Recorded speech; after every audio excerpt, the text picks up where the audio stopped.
Ouais, comme tu disais, Desmond, le souci, c'est que les influenceurs crypto n'ont pas les connaissances techniques et financières. Il suffit de voir que la plupart des influenceurs pensent que l'analyse technique est utile. Alors, ça peut avoir un intérêt, en fait, sur le long terme, pour avoir des niveaux, tu vois, des seuils de résistance, des supports. Voilà, il y a quand même des choses qu'on peut retirer de l'analyse technique. Et ça permet, d'une certaine manière aussi, de ne pas être trop biaisé, je pense, dans ses prises de décision. C'est un outil, hein, l'analyse technique. Mais de reposer ta stratégie d'investissement uniquement sur l'analyse technique, oui, c'est débile. C'est débile. Parce qu'en fait, tu as beaucoup de gens qui vont dire ouais, mais regarde, mon approche de trading, elle fonctionne parce que là, il y a un pattern qu'on retrouve en 2016 qu'on peut remettre là. Donc, s'il se passe le même pattern, ça va augmenter. Si tu prends un programme informatique qui va analyser ton bot de trading ou qui va analyser ton approche de trading et en te disant de manière non biaisée, à chaque fois que ça a marché, à chaque fois que ça n'a pas marché, tu te rendras compte que c'est comme l'astrologie, quoi. Genre, en gros, c'est pas une science, le truc. C'est pas reproductible, c'est pas répétable. C'est un truc un peu comme tu dis, ouais, voilà, t'es ascendant cheval, je sais pas quoi, donc forcément, tu seras quelqu'un qui va être énervé dans ta journée.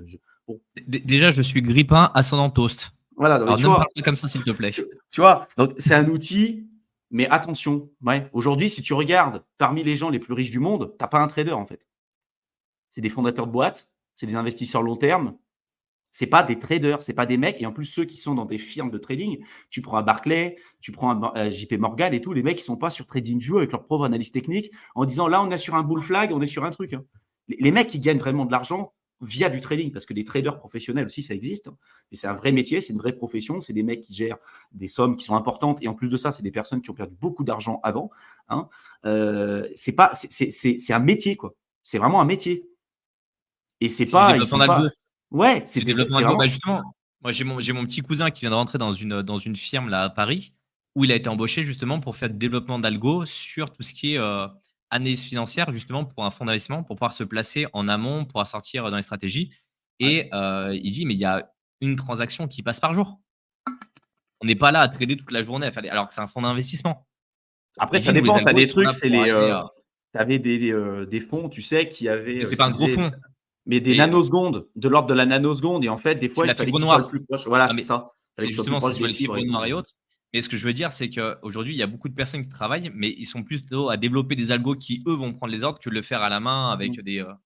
avec des stats, en fait. C'est le trading haute fréquence, ça existe. Mais voilà, en fait, quand vous Exactement. regardez les institutionnels, comment eux bossent et comment eux gagnent de l'argent, ils sont pas. En fait, ils n'utilisent pas du tout les mêmes outils que les particuliers utilisent, en fait. Ils vont pas regarder, ils vont pas s'amuser à regarder le RSI. Ah bah tiens, le RSI, il est en dessous de 30, ça veut dire qu'il faut acheter. BlackRock, quand il achète, ils font pas ça. Hein. Donc, voilà, c'est en effet, c'est toujours pareil. On fait croire aux gens qu'on va gagner beaucoup d'argent avec le trading et puis on leur dit, bah, attends, en crypto, tu peux faire énormément d'argent. Si tu arrives à faire du 1% journalier, 1% journalier, c'est pas énorme. Ouais, mais du 1% journalier avec les intérêts composés, tu deviens trillionnaire en je sais pas combien de temps. C'est pas tenable, en fait. C'est pas tenable. Tu vas à un moment donné te faire éclater. Oui, tu peux gagner de l'argent avec du trading, il y en a qui en gagnent. Aujourd'hui, la grosse majorité des gens se font oblitérer parce qu'ils savent pas maîtriser le truc. Et puis, c'est pas une vraie science en tant que telle, quoi. C'est pas un truc sur lequel tu peux te dire, OK, ça va marcher à 100% parce que tu as de l'humain, parce que il y a des cas où ça va fonctionner, pas marcher. Il y a un côté émotionnel qui est hyper important. C'est un métier. Voilà, c'est un métier. Et ceux qui gagnent dans ce truc-là, c'est comme C'est ceux qui vendent les liens compa d'affi. C'est ceux qui alors il y a vendent les liens ça. d'affi Alors il y a sur ça, Bybit. mais tu prends des Bybit mecs. a été interdit aux Français. J'ai vu que ça y est, il ferme pour les Français. Et je crois que c'est Budget qui va récupérer des belles parts.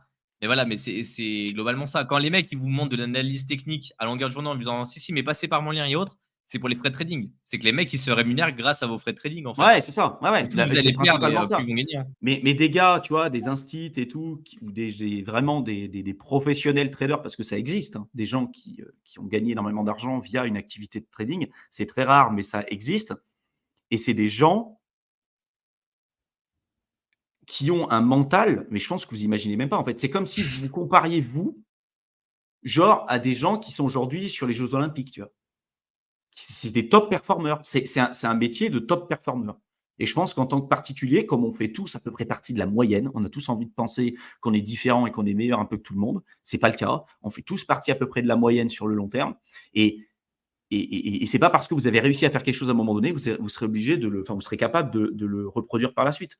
Regardez la vie. Je vous invite à regarder l'histoire et la biographie de Jesse Livermore, qui est l'un des meilleurs traders de tous les temps, d'accord? Un génie du trading. Le mec, un génie, il a gagné des millions, truc de fou. Il est passé banqueroute 3 ou 4 fois et à la fin, il a fini endetté. Je crois qu'il s'est foutu en l'air, je crois qu'il s'est suicidé, Jesse Livermore. À la fin, il a tout perdu. Il a perdu sa femme, ses gosses, tout. On l'a renié. Alors que c'était un génie, le mec. Il était hyper bon, hyper bon. Jesse Livermore, franchement, analysez son histoire et vous verrez. Est-ce que vous, en tant que trader, vous êtes capable de vous rapprocher de personnes comme ça et quand vous voyez que des mecs, même comme lui, ont fini sur la paille, dites-vous, est-ce que vous avez un avantage concurrentiel, quoi, concrètement?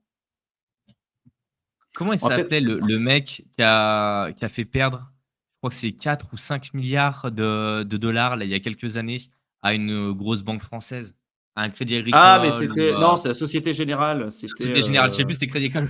Mais il y Mince. a un mec pareil, voilà, qui s'est bien fait rincer. Mince, comment il s'appelle? Bluetooth qui me dit: «Je suis pas sur Jérôme Lyon, mais Kerviel. possible que tu» C'est Kerviel. Ouais, C'est exactement, Kerviel. Jérôme Ganel, ouais. Ouais, son pseudo, on s'est croisés. Ouais, je pense, à la NDH, avec BFF, ouais, on a dû se croiser à ce moment-là, effectivement, c'est pour ça que ça me parle. Après, pas sur Thinkerview et autres,